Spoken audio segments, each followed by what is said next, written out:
Nous avons guidé les participants à travers un processus en 5 étapes.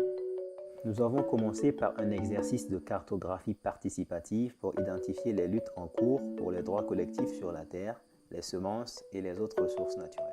Comment reconnaître ces droits, quels sont les problèmes pratiques auxquels on peut être confronté quand on va venir vraiment à la reconnaissance des droits.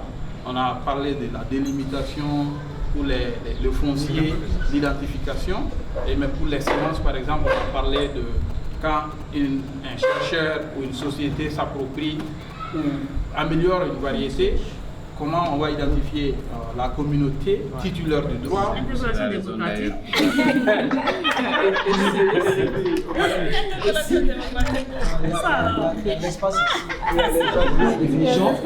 Faire un plaidoyer ou faire un lobbying, il faut que ça soit sous des faits. Il ne faut pas aller avec la subjectivité. Donc on veut connaître un peu quelle est l'interaction entre les activistes, les chercheurs, donc juristes dans ces cas spécifiques, ou d'autres catégories d'acteurs pour mener ces luttes. C'est un peu ce qui est recherché dans votre temps. Nous avons ensuite procédé à une cartographie participative des cadres juridiques et politiques qui reconnaissent actuellement les droits collectifs ou coutumiers sur la terre, les semences et les ressources naturelles. Bien. Donc nous allons commencer avec le premier groupe en nous focalisant sur les cadres juridiques surtout.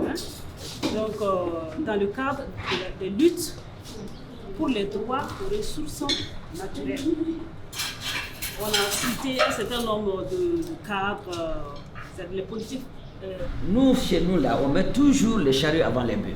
Tout est d'abord en haut et on laisse la base. En termes de foncier, il n'y a pas, personne ne connaît comment on appelle ça, la dimension foncière, les limites plus que les villageois eux-mêmes. Mais il y a une manière de faire. Hein? Moi, à mon humble avis, on n'a même pas besoin pour le moment des préfets ou bien des trucs là. Mettez tout simplement, invitez-les là où vous voulez délimiter, invitez-les à vous dire les limites, comment on va faire, etc., etc. Et vous allez voir que ça va donner un très bon résultat. Parce que leur terroir était géré avant. Hein. On a deux éléments dans la question, c'est la reconnaissance et la protection. Donc on peut être reconnu sans pour autant que les mécanismes de protection puissent être mis en place. Donc on peut dire par exemple... So underfunding of the sector, you can say underfunding by the government. Okay. Under sourcing. In fishing. Another one, if you look at the investment in agriculture per se, whatever goes to fishing is very small amount is going to fishing. Nous avons ensuite discuté des relations de pouvoir au sein des systèmes de droit coutumier et des manières de répondre à la marginalisation et aux besoins de certains groupes spécifiques. Nous avons accordé une attention particulière aux jeunes, aux femmes et aux pêcheurs.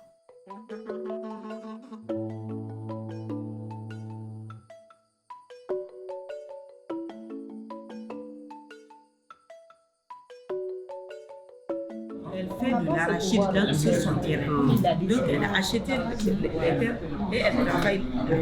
C'est un achat qu'elle a fait. We have labor, which is not a natural resource, but as soon as what roles do women play? So of course, when it gets to labor, land, forests, water, livestock is a separate group here.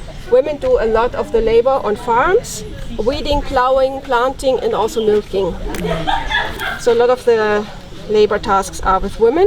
Let me give an example with Kikuyus. Women, they know that these women are given the rights to own land. When it comes to my tribe, Amaluo, if I want to go back to my homeland to claim a land, then I will not be given, I will not be permitted. And I think also lack of information, since some of these women also don't know that they have the right to own this land. So since they don't have the information for it, they assume that I don't have a right. You see here in Uganda, let me use Uganda because example in Uganda, when they are marrying a woman, they pay cows. Yeah.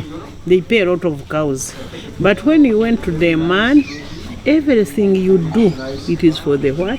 The man, because he has paid you. Even if you go back to your family and they give you a cow, and you come with the cow and you put it in the farm, you will not sell that cow because of the dowry.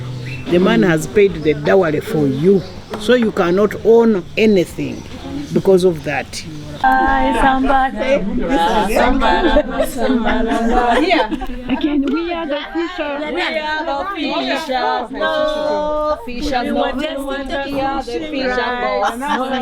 fishers. Fishers no food. We are the farmers. No farmers no food. We are the women. No women no food. I love the women power here. I just love it. I think we had a lot of good, strong women power here. And it is the kind of thing we need in these movements. The women, you know, coming up and speaking and being at the forefront of these struggles. We must sensitize the young ones. As I talked last time there, because for us, our age is going, but the young ones must know and be strong. Nous avons discuté plus en détail de la question des conflits qui peuvent survenir entre différents utilisateurs des terres et des ressources naturelles. Nous avons également examiné des mécanismes efficaces pour régler ces conflits.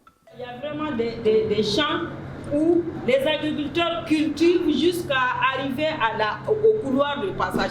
Donc ils mettent ces couloirs de passage-là dans leur champ.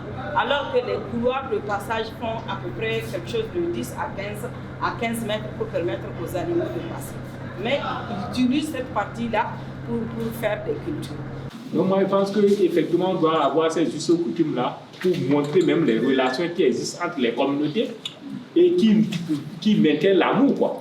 Parce que c'est ce manque de connaissances-là qui aujourd'hui nous conduit à tout ce que nous sommes en train de vivre, quoi. Il y avait des familles, on dit que ça c'est mon éleveur, ça c'est mon agriculteur, et il avait cette sympathie-là. Aujourd'hui les enfants ne connaissent pas ça, si bien que même on est en train d'amener des conflits là où ça ne devait pas exister.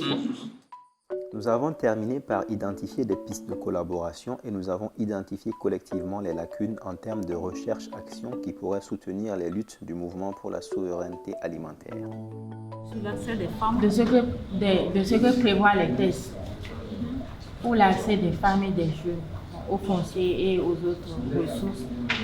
Et maintenant, identifier les difficultés liées à l'application de cela.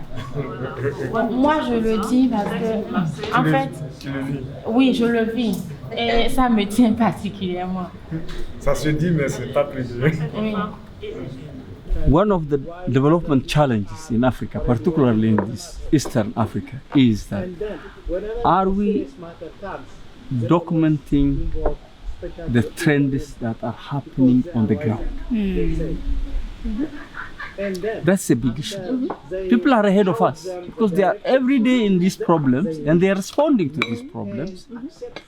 Are we aware of the new emerging trends within our communities and the bigger regional thing? And nobody is following that. So it can be a very good pilot project to find out what people are doing, which is basically documenting new emerging trends within our communities. Upscaling agroecology through networking. That is mainly focusing in agroecological practices in dryland areas or moisture stress areas.